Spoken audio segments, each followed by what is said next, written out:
This is white trash, waste from products made and consumed in the UK.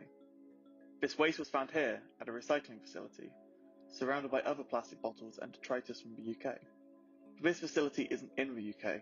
This rubbish was found 6,000 miles away from its origin, in Malaysia. Imported via Port Klang, waste that is labelled as recycling ends up abandoned in nearby Pellow, India, where it is buried, burned, and left to pollute the local environment. This demonstrates how farcical the British recycling industry has become, as Malaysia's Environment Minister says. What the citizens of the UK believe that they send for recycling is actually dumped in our country. This process, the exporting of white trash to poorer nations, is known as waste colonialism, where waste is exported often along the lines of historically colonial relations. As a Maori activist puts it, us living within a settler colonial state, corporate expansion into our worlds is merely an extension of the imperial expansion that we have been experiencing now for hundreds of years. Waste colonialism, from my perspective, is not only the way in which our resources are diminished through the extraction and production process, but also how, as waste, it then works its way back into our food sources and contaminates them and severs us from our cultural, spiritual, and physical relationships to these spaces.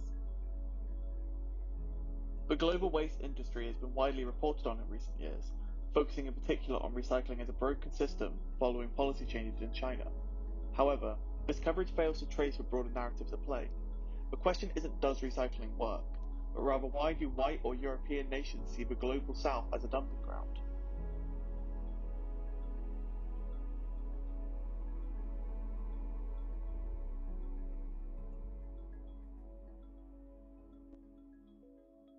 To understand why white trash ends up miles from its source, you have to understand that waste is not easily defined.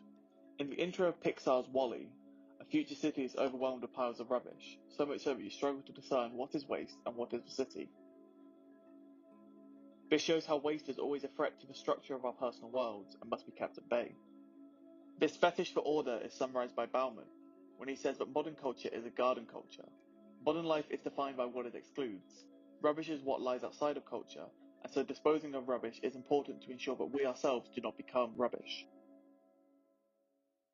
Implicit also in Bauman's argument is that waste is socially defined.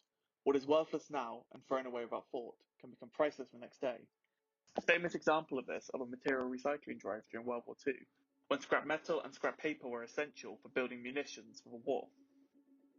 This goes to show that what is garbage is whatever doesn't fit into our idea of a world. Garbage is what is left over once the world is organized into a neat and manageable way. Garbage is therefore a crucial part of a world, as it allows us to define ourselves against it.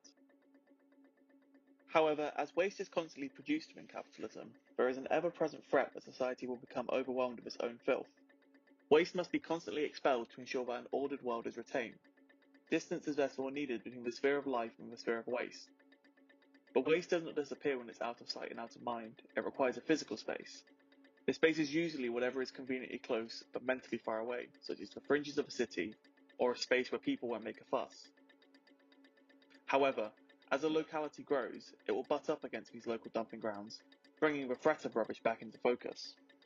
In WALL-E, the resurgent threat of trash is met with a mass exodus of human life from the planet, finding a new space to pollute and occupy in the vast expanse of space. In reality, it's not the humans that move, but instead the dumping ground is pushed further afield. Let's look at the history of London's waste disposal.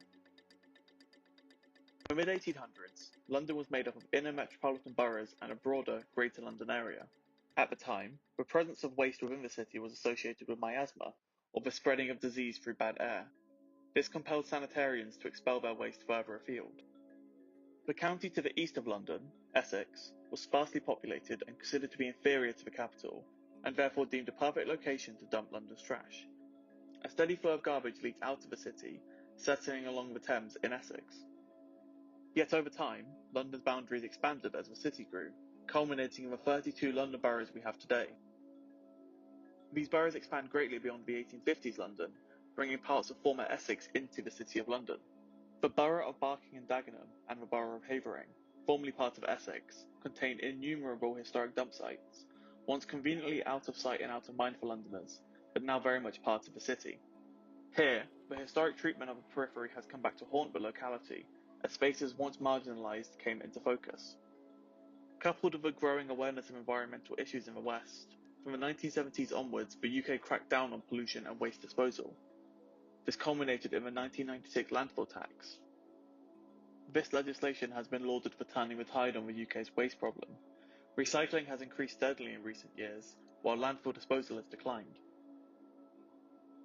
But this is only half the story. What is labelled as recycled by UK agencies often ends up being exported overseas, where it becomes unclear what happens to this so-called recycled material. This therefore means that what we believe in the UK as being recycled is actually being dumped overseas without any of us realising.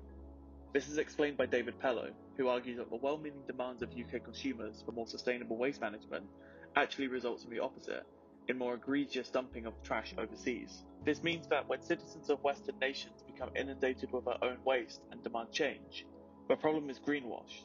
Their waste is disposed of abroad under the guise of recycling. Britons believe they're recycling when they're actually polluting.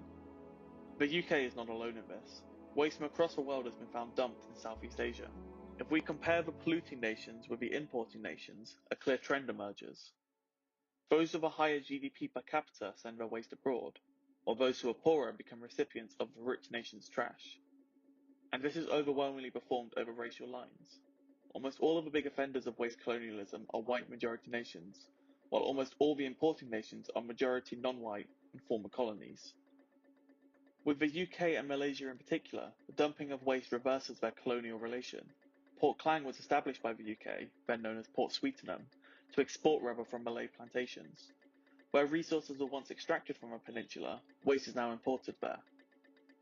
This imbalance between the exploitation of the global south and the subsequent enriching of colonial powers has now found a second life, beyond the formal colonial relations that ended with national independences. If this doesn't sound believable, here's Lawrence Summers, former executive at World Bank. In 1991, he emphatically encouraged the dumping of white trash overseas, arguing that the economic logic behind dumping a load of toxic waste in the lowest wage country is impeccable, and we should face up to that. I've always thought that countries in Africa are vastly underpolluted, their air quality probably vastly inefficiently low compared to Los Angeles. Just between you and me, shouldn't the World Bank be encouraging more migration of dirty industries to the least developed countries? And so waste colonialism, and the so-called broken recycling system, must be understood as part of a long history of exploitation, with the lines of material relation flipped from importing resources to exporting waste.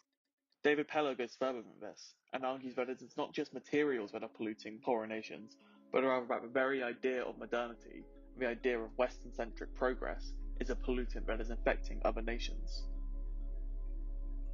If I wanted to end this video on a happy note, I could finish with the news that Malaysia has begun to return the sham recycling back to their ports of origin. This represents a triumph against the historical colonial-colonized relationship. But while this is a win for Malaysia, really it just means that the waste has to go further afield again. British waste has begun cropping up in Turkey, which in due course will no doubt ban imports and send the UK waste packing to yet another destination. Meanwhile, while the rubbish has stopped pouring in, Malaysia's land is left riddled with pollutants, rubbishing the land for generations. Ultimately, waste logic, where we must throw away the rubbish, put it out of sight or out of mind, or brush it under the carpet, is a prerequisite for modern life. It is what enables capitalism to go forward, to carry on buying things and disposing of things as we like. As Tim Morton argues, with ecological awareness, and the awareness that has been addressed in this video, the idea itself of an away has disappeared. There is no away anymore. There is no space that is out of sight or out of mind, because we know that our rubbish doesn't just disappear, it goes somewhere else. Thank you for watching this inaugural video on this channel. I've set up this channel as a space to explore the themes of waste in its broadest sense, from bodily boundaries, nationalism, value, and capitalism. Subscribe to see more content like this one, and please comment below any questions, inquiries, or suggestions for future videos. For an exhaustive bibliography of the sources used in this video, please check the description. Thanks again.